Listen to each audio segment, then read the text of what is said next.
welcome back to my channel, Recovering Your Health with Nutrition. My name is Ife and I'm a licensed family nurse practitioner. And if this is your first time tuning in, thank you so much for joining us. Preventative medicine is my passion, and here we talk all things health and wellness. And another mission of mine is to close the healthcare disparities gap.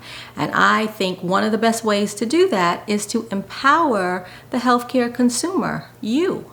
The more you know and the more you understand and the more you take charge in your healthcare decisions, the better the outcomes will be for you and for everyone else involved. So today, I have some information hot off the press that you need to know. You need to know it, your loved ones need to know it, everybody needs to know. So you should share. I have an article that was recently published in the Journal of the American Medical Association for Internal Medicine. We call it JAMA, J-A-M-A. This was published, I believe, on October 4th, and it deals with the cholesterol lowering drugs that we call statins, okay? Statins are a group of drugs that help to lower your cholesterol. So you have your atorvastatin, you have your simvastatin, you have your rosuvastatin, and a few other statins that are commonly prescribed. As a matter of fact, statins are one of the most prescribed medications worldwide. It's a part of the guidelines for patients with diabetes, type 2 diabetes, between 40 to, I believe, the age of 70. If you have an LDL, which is what we call the bad cholesterol, if you have an LDL above 70, so 70 or greater, automatically, according to the guidelines, we prescribe you a statin. Now, the reason why we prescribe statins is because it helps to lower the risk of heart attack and stroke. And if you have diabetes, you are at a greater risk of developing heart attack or stroke. So there is evidence behind why statins are prescribed. But listen to this. This is an article, and the title of this article, and I'm reading it right here. I can't put the link of the PDF in the description because it is a paid subscription. You can purchase the article if you are interested in reading it for yourself. I believe it's about $30 on their website, or you can just tune in and get the key takeaways here. So, the title of the article is The Association of Statin Therapy Initiation with Diabetes Progression, a retrospective matched cohort study. Now, the title alone can probably bore you or confuse you. You don't even know what they're talking about. So let me simplify it. In other words, they did a retrospective study. And what a retrospective study is when you take two groups, very similar groups, but to one group you add a variable, and the other group you don't add a variable. So that group without the variable, we call that group the control group. So one group had something a little bit different, and the other group did not. So in this particular study, they were reviewing patients who were diagnosed with diabetes, type 2 diabetes, and they had two groups. You had one group of diabetic patients that were prescribed the statin, okay, the cholesterol lowering medication. And then you had the other group with type 2 diabetes that were not on a statin. Whether they were prescribed it and they didn't take it, or for some reason they weren't on the statin. According to the guidelines, they probably should have been, but they weren't on the statin. And what this study found is that those that were on the statin, their diabetes progressed to the point that they needed to use insulin, and also, in many cases, more diabetic medication. So let me just read a little bit from the study, and then I'm going to give my commentary on it.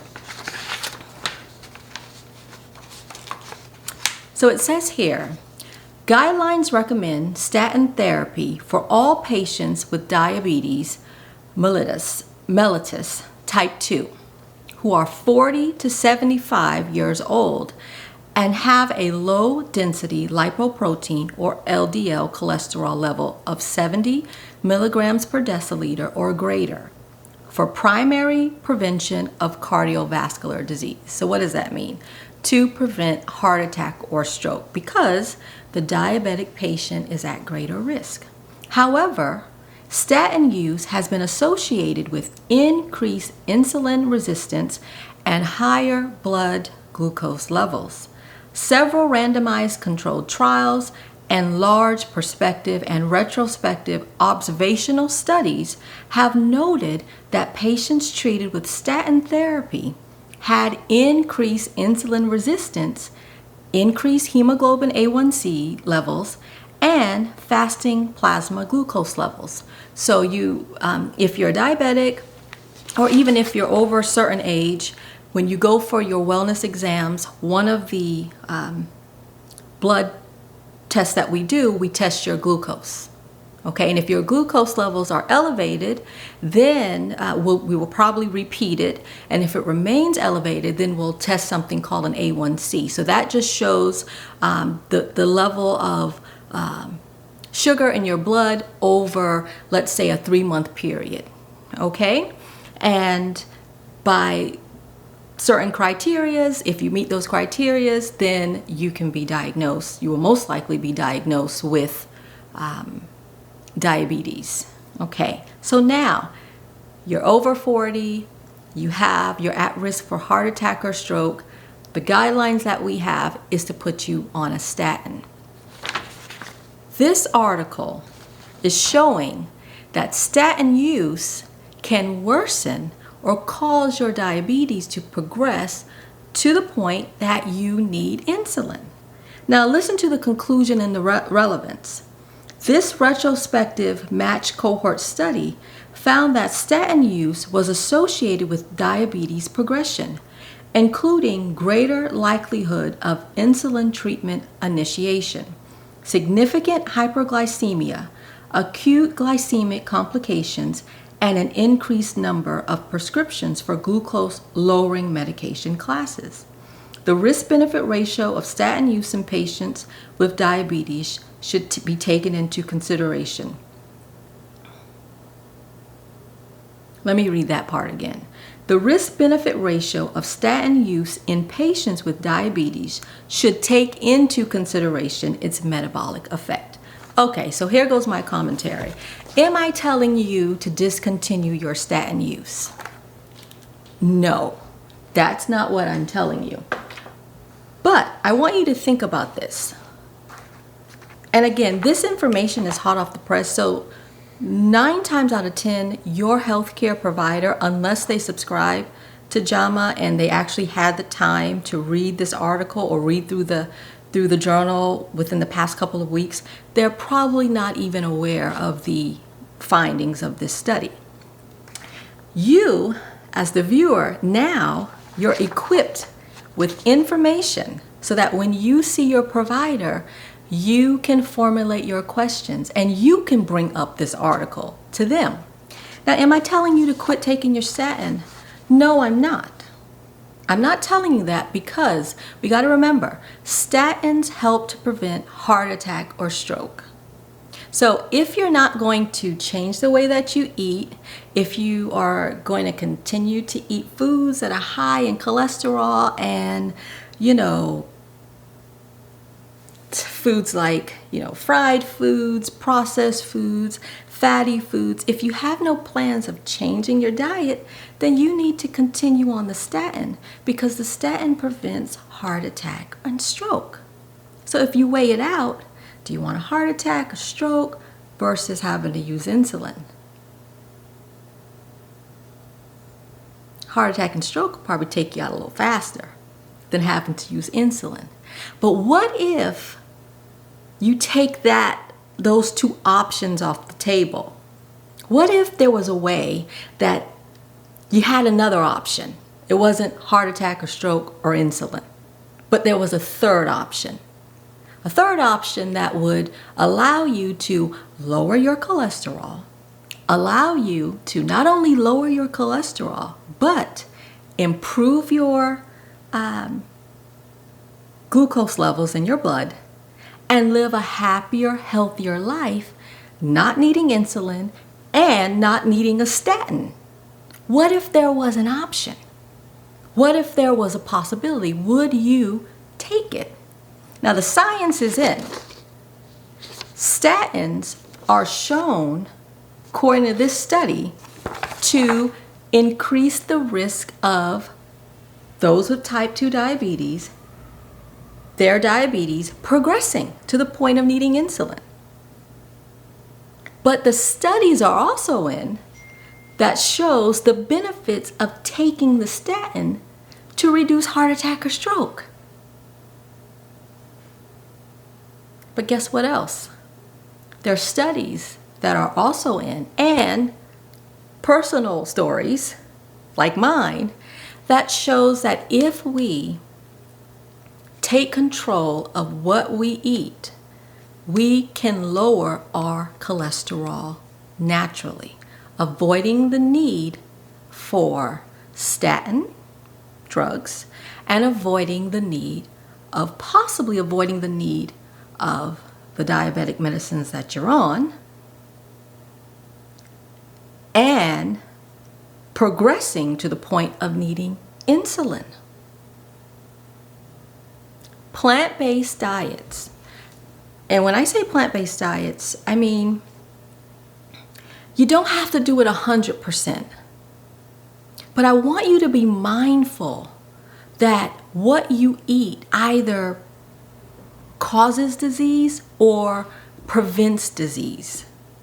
And plant-based diets, they don't have cholesterol in them. Me personally, I went plant-based in May. My cholesterol level in December, I had an LDL of 151.